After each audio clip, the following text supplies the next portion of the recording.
Hare Krishna. Welcome to Farmington Hills, ISKCON Farmington Hills Facebook page. Today is Thursday, June 4th, and my name is Nayanundari. So we will try to discuss something today on offenses by taking a story from Srimad Bhagavatam.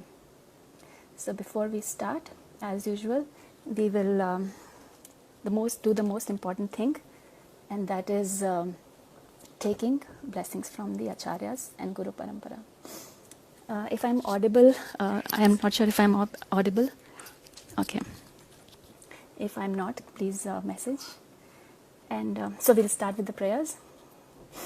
Om Ajnana Timirandasya Jnananjana Shalakaya Chakshurun Militam Yena Tasmai Shri Gurave Namaha Shri Chaitanya Manobhishtam Sthapitam Yena Bhutale Swayam Rupa Kada Mahyam Dadati Swapadantikam Vandeyaham Shri Guru Shri Yuta Padkamalam Shri Gurum Vaishnavamsha Shri Rupam Sagrajatam Sahagana Raghunathanvitam Tam Sajivam Sadvaitam Savdhutam Parjana Sahitam Krishna Chaitanya Devam Shri Radha Krishna Padan Sahagana Lalita Shri Vishakhanvitamsha Nama Om Vishnu Padaya Krishna Pristhaya Bhutale Srimate Bhaktivedanta Swami Niti Namine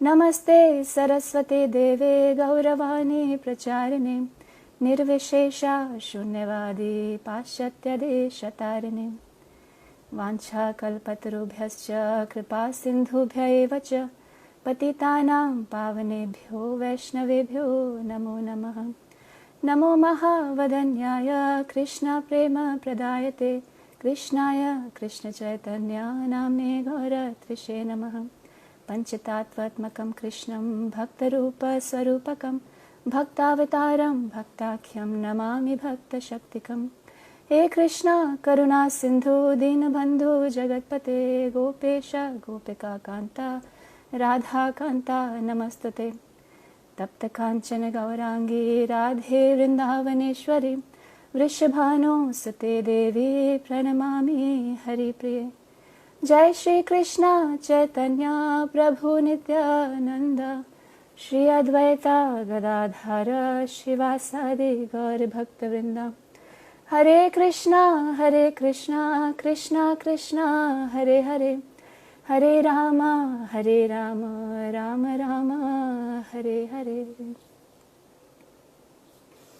So we say the prayers in the beginning so that whatever we try to discuss, that should make some sense to us. It should penetrate our heart, and we should be able to apply this with the mercy of Guru and Krishna. So as I said, we'll try to discuss about a story from Srimad Bhagavatam. So we'll offer prayers to Bhagavatam. Om Namo Bhagavate Vasudevaya. Om Namo Bhagavate Vasudevaya. Om Namo Bhagavate Vasudevaya. So I'll start with a story from 3rd canto. Now this is around 15th chapter of 3rd canto, and what's happening here is a lot of darkness has happened all over the universe, and the demigods are wondering what has happened, why the universe is filled with darkness. And if you remember last session that we had, I discussed how Diti got pregnant, and she was cursed because of her mistake to have 2 demonic children in her womb, and that had actually caused the whole universe to become dark because of their demonic characteristics. And so now the demigods don't know what's happening. So demigods go to Lord Brahma and they ask him the reason for this darkness. So Brahmaji takes them to a little flashback and narrates them what happened in Vaikuntha Loka, and this is the reason behind the whole darkness. So what he explains is his 4 sons, the 4 Kumaras, Chatur Kumaras as we know them as, they, as we know that they have mystic power to go to any part of the world, any time of the day, So while roaming around like this, once they reached the Vaikuntha Loka, and it is mentioned in Bhagavatam that the four Kumaras were actually impersonalists. They believed in the Brahman feature of Supreme Lord. So while traveling to the whole universe, and when they entered the spiritual sky, and they noticed the beauty of the Vaikuntha Loka. It is mentioned very beautifully in the 15th chapter of 3rd canto. If you get a chance to read, it's very beautiful that how in Vaikuntha Loka, as the name says, Vaikuntha, no sense of misery exists in Vaikuntha. And we see in material world, a lot of miseries happen, mostly because we are inimical towards others, or we have some anarthas like, greed or lust, pride, anger. But there is nothing like this exists in the Vaikuntha Loka. So very beautifully it's explained in Srimad Bhagavatam that how when a bumblebee is singing and she wants to glorify, or he wants to glorify Supreme Lord Hari, that time the cuckoo birds, though such a sweet bird in itself, that will stop to cooperate and let the bumblebee do the glorification of Lord Hari. Like in material world, it happens the other way, right? We think I am the best singer, so I will sing better. So let me finish my service first, or let the other person just stay in the background because I am better than him or her. But the opposite thing happens in Vaikuntha Loka. So they were really mesmerized by this behavior of cooperation and unity in the Vaikuntha Loka, the four Kumaras. And they also saw important thing that though all the Vaikuntha Vasis, the entities, the residents of Vaikuntha Loka, they were full with opulence and beauty and whatever we demand or desire in a material world, they were full of that. But despite that fact, they were not at all distracted from glorification of Hari. I mean, imagine myself, if I am given a lavish house or a lot of entertainment, myself, I'm very sure that I'll forget Lord Hari. But in Vaikuntha Loka, it is mentioned that despite the beauty and opulence that the Vaikuntha Vasis had, they were still engaged in Hari Katha and not at all in sense enjoyment. So four Kumaras, when they saw this, they were really happy and they were really elated to see the joy and pleasure in the Vaikuntha Loka. And they started proceeding towards the Vaikuntha Loka. It's mentioned that there are 7 gates in Vaikuntha Loka. And after crossing the 6 gates, finally when they reached the 7th gate, they saw that there are 2 shiny armed men standing right in front of the gate and trying to arm or guard the gate. So the 4 boy sages, as we mentioned earlier, that they were mystic yogis and they had the power to go anywhere and everywhere. And they were self-realized souls, and we know that they are the original sons of Brahma. So when the 2 gatekeepers stopped them from entering the gate, and they were so eager to take darshan of Lord Hari after seeing the Vaikuntha mood and behavior and surroundings, they got really upset. Imagine if we are going to the temple and because of Corona we were blocked to take darshan of Radha Gopijan Vallabh. But if there is anything else that would stop us from taking Radha Gopijan Vallabh darshan, that will really upset us, right? It will do to me for sure. So this is what happened with Kumaras. And when they were forbidden entrance by the chief doorkeepers of Sri Hari, their eyes turned suddenly red. And because of anger, they started, analyzing why they are doing this. They started saying, this Vaikuntha Loka is beyond duality. Duality means happiness, pleasure, and enmity, good behavior, like that. Duality of life, like heat, cold. So they are saying that this Vaikuntha Loka is beyond duality. Then how come these 2 imposters, these 2 doormen think that any enemy can enter? Why are they guarding Lord Hari from? Who are they guarding Lord Hari from? There cannot be any enemy that can enter in Supreme Lord Hari's abode, Vaikuntha. Then looks like they are imposters. That is why they think everybody is an enemy of Lord Hari. So they get really upset and they curse them. You are still in the mode of duality, so you should go back to the material world where duality exists. So basically, they cause the 4 Kumaras to fall down from their spiritual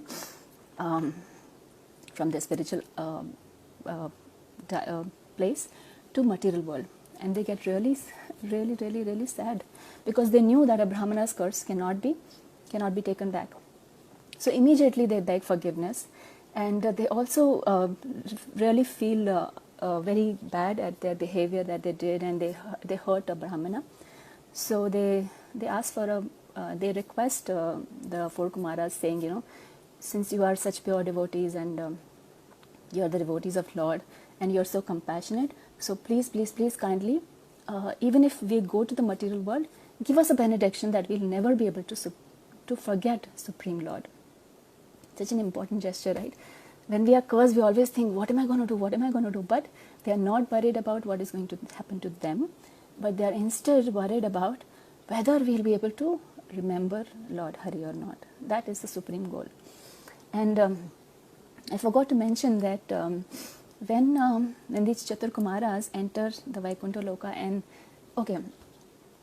so that comes later. Sorry. So finally, this has happened, and they are begging forgiveness, and things happen like this. So Lord Hari, Lord Vishnu, who we know from Srimad Bhagavatam, first canto, first shloka, that he is the Abhigna, he is all cognizant. He knows everything what is happening, each and every entity's home, house, atom, everything he knows. So when this happens, and the two doorkeepers are cursed, immediately Lord appears there. And when he appears with Goddess Lakshmi and all his other associates, the moment four Kumaras who have never taken darshan of Lord Hari, as I mentioned, they were the impersonalists and always believed in the Brahma Jyoti effulgence of the Lord.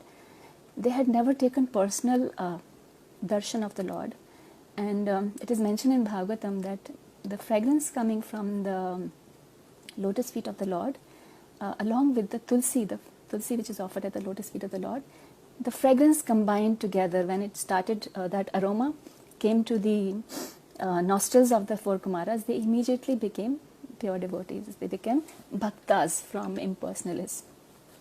So now Lord Vishnu is in a dilemma, because these Vaikuntha, these doorkeepers, Jay and Vijay, are also devotees, and Chatush Kumaras are also devotees. Now what to do? But he says, when he appears, he says, definitely they have committed offenses, because why four Kumaras were stopped? Because the two doorkeepers, they were looking at the externals of the four Kumaras, as is mentioned in Bhagavatam, that four Kumaras wanted to remain celibate throughout their life, and that is why they chose to look like a 5 or 6 year old boys, because as we grow, our contamination, our material contamination of desires also affect us a lot. We have seen so many times children are so simple-hearted and so naive, but the moment we grow, we attract more contamination from the material world that we interact in. So that is the reason four Kumaras look like little boys. And the doorkeepers, when they saw little boys entering Lord Vaikuntha, Lord Hari's Loka, they were a little reluctant, saying maybe that will disturb Lord Hari. That was the intention. But the main point here is that they went by the externals of the devotees, the four Kumaras. And that is what we need to contemplate in this shloka, in this anecdote, in this pastime, that we should never judge a devotee by externals. So what happens later when Lord arrives there and these Chatur Kumaras became devotees, bhaktas from impersonalists? What is Lord's answer to the curse by the sages? He says that these attendants of mine, Jay and Vijay, have committed a great offense against you, and that is as good as ignoring me. Lord is saying that if you commit an offense to a devotee, it is as good as ignoring me. In offending a devotee, one neglects the Supreme Lord himself. And then he says, O sages, I approve of the punishment that you have given to my these doorkeepers. And he says that I beg your forgiveness, because if a disciple is doing something wrong, the blame goes to the master as well, or the guru as well. So he says that I'm ready to do chop off my hand or whatever you want to pacify you. So because they have committed an offense. So this is the severity that Krishna takes when we do an offense to a devotee, by judging a person by externals. So, and so finally this happens, the curse manifests, and these two devotees, these two doorkeepers, take birth as Hiranyaksh and Hiranyakashipu in the womb of Mother Diti. And then Lord also mentions an important thing, that these Jai and Vijay doorkeepers, they had committed similar offense to Goddess Lakshmi as well earlier, when she had gone out for some work, and when she returned to Vaikuntha Loka, just because Lord Hari was sleeping or resting, these two devotees did not let Mother Lakshmi to enter. So that is the time Mother Lakshmi had already foretold that something like this will happen to these doorkeepers. So how Lord's arrangement is, he does many things with just one anecdote or one example. In Hindi we say बहुत एक तीर से कई निशाने. So finally this had to happen, and this is the whole incident that I wanted to narrate. And as we discussed that these two devotees judged them by externals. So we have this beautiful book, Nectar of Instruction by Rupa Goswami. I'll read down the text 6. It's very important when dealing with devotees. It says, a devotee should not be seen from a materialistic point of view. Indeed, one should overlook a devotee having a body born in a low family, a body with a bad complexion, a deformed body, or a diseased or infirm body. According to ordinary vision, such imperfections may seem prominent in the body of a pure devotee, but despite such seeming defects, the body of a pure devotee cannot be polluted. It is exactly like the waters of the Ganges, which during the rainy season are sometimes full of bubbles, foam, and mud. The Ganges waters do not become polluted. Those who are advanced in spiritual understanding will bathe in the Ganges without considering the condition of the water. So here Rupa Goswami is mentioning in text 6 that judging the devotees by externals is an offense.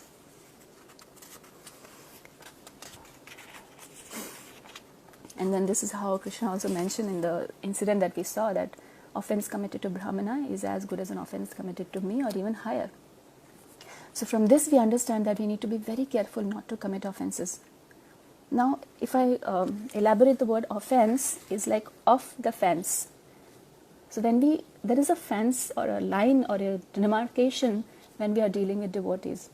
If we go off the fence, we cross the fence, that's when we create offenses. So let's understand what kind of offenses can be there to Vaishnavas. In Harinam Chintamani, it says there are 4 kinds of offenses or blasphemy to a Vaishnava. First is to find fault with a Vaishnava because of his apparent low birth. Second is to blaspheme him for his previous faults.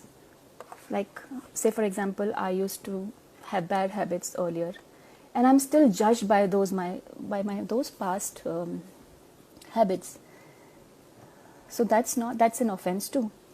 To blaspheme him for his accidental fall, sometimes because of our still not fully purified consciousness, we do succumb to some mistakes. So that should not be a cause for judging a devotee.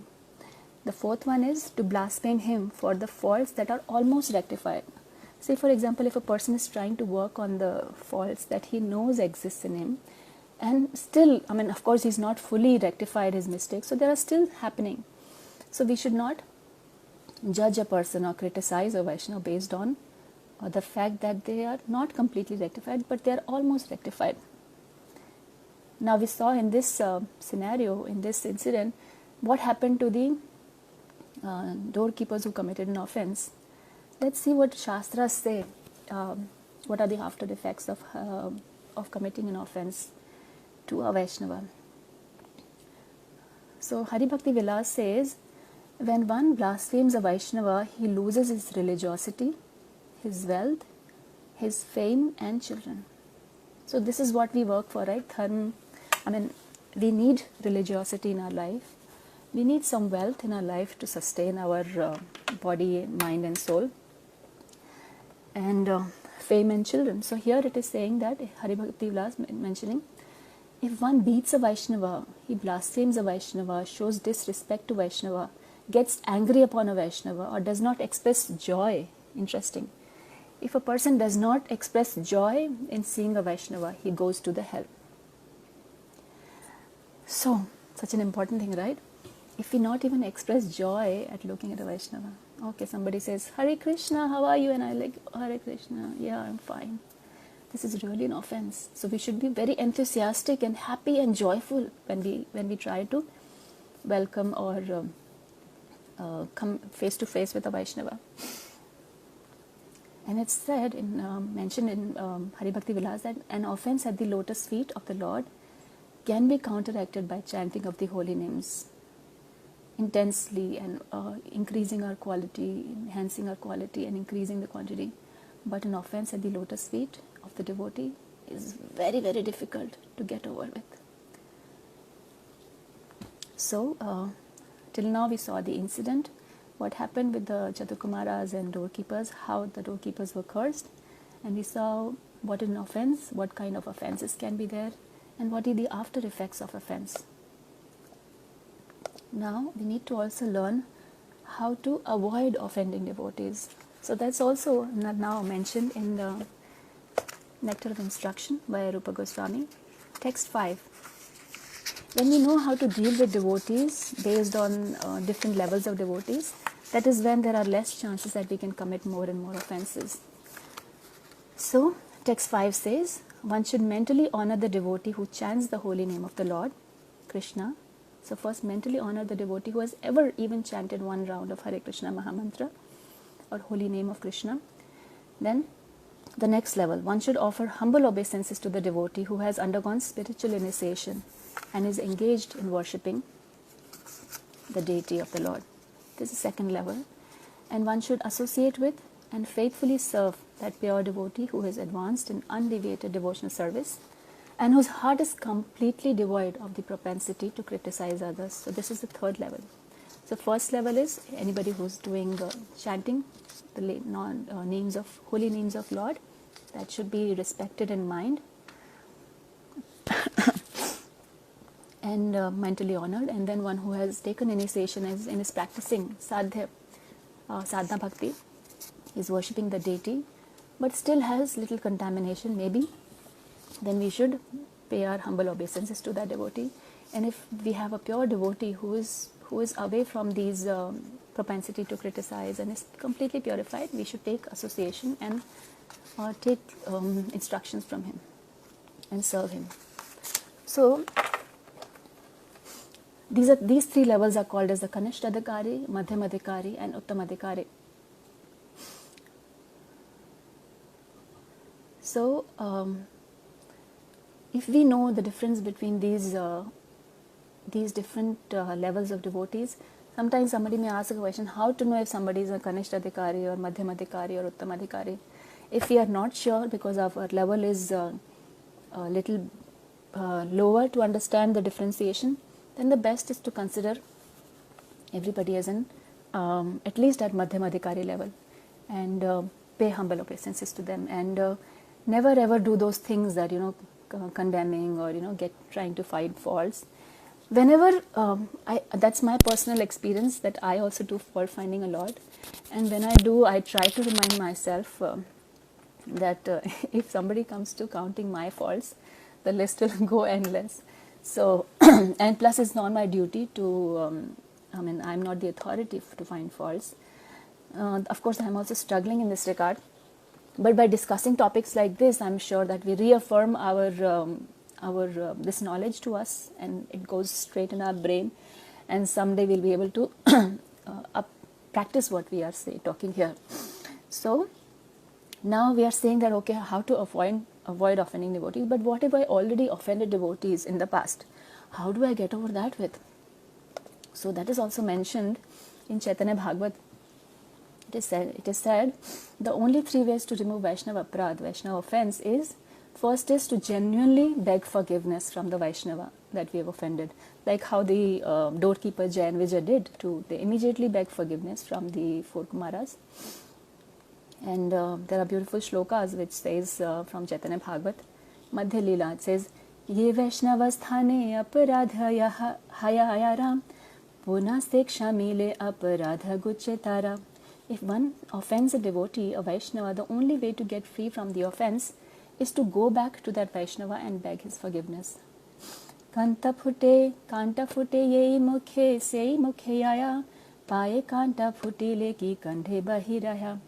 Just as it takes a thorn to remove a thorn, the offense committed by the mouth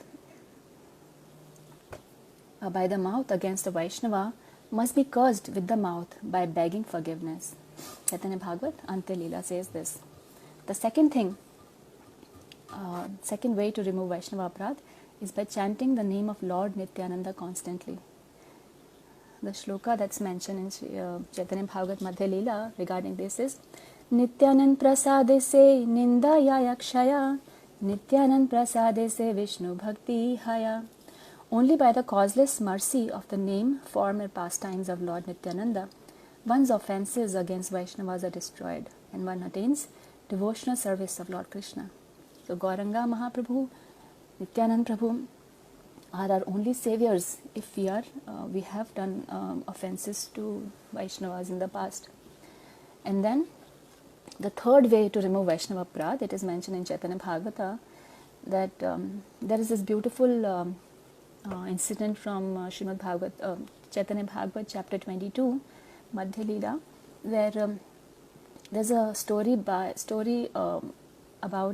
Sachi Mata and Advaita Acharya. So it's mentioned that if we listen carefully to this wonderful pastime of Sri Sachi Mata, how she got delivered from her offense against Advaita Acharya. By hearing or reading this narration, one will become slowly free from the Vaishnava aparadh committed. Basically, hearing and reading means that we contemplate on it, we meditate on the pastime, and try to understand how we can apply the same in our life. So, we discussed 3 ways of removing aparadh, Vaishnava aparadh. First is to genuinely beg forgiveness. Second is by chanting the name of Lord Nityananda constantly, and even holy name constantly, and also reading or hearing the Chaitanya Bhagavat, chapter 22 of Chaitanya Bhagavat Madhya.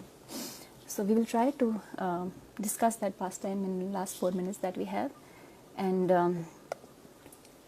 with full faith and devotion, so that we can actually get rid of, at least do one step of getting rid of our offenses to a devotee in the past. So this happens when Sachi Mata, or before having Lord Gauranga, she had a child called Vishwarupa, and Vishwarupa used to go and study or take lessons from Advaita Acharya Prabhu. And after his studying with Advaita Prabhu, he concluded that the world is a temporary place and the only real duty of human being is to worship the Supreme Lord. And realizing that, he left his home and took sannyas. So Sachi Mata was very upset, as a mother would be. I wanted my child to be with me, to live with me, as a company to me in my old age, but he left. So it's okay. Soon after, Lord Chaitanya took birth, and Sachi Mata was very happy. But Lord Chaitanya also used to visit Advaita Acharya when he was growing, and he got after his marriage also. So Sachi Mata, though troubled by Vishwarupa's departure, initially thought, it's okay, I have Nimai at home.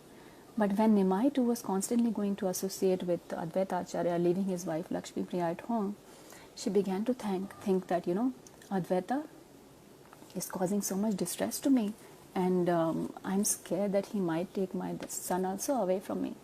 So she started mentally thinking, Advaita is not the right name for him. Advaita means without dualities, but this person definitely should be called Dvaita. And he's the one who's not uniting Advaita and uniting me, but he's actually the one who's separating me from my loved one.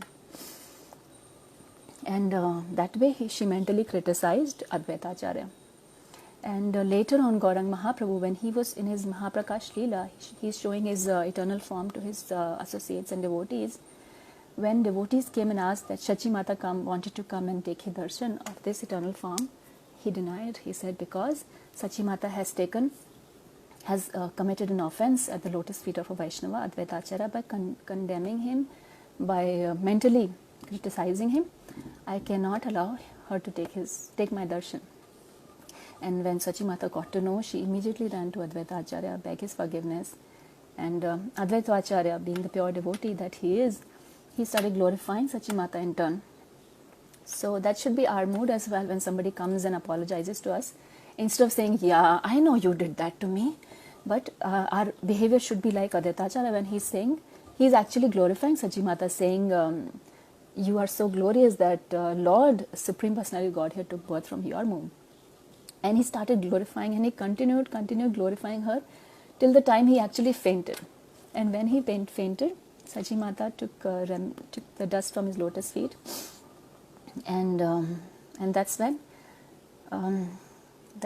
she got free from her offense. So from this incident, we see that even Shachi Mata, being the mother of Supreme Lord, she was not proud.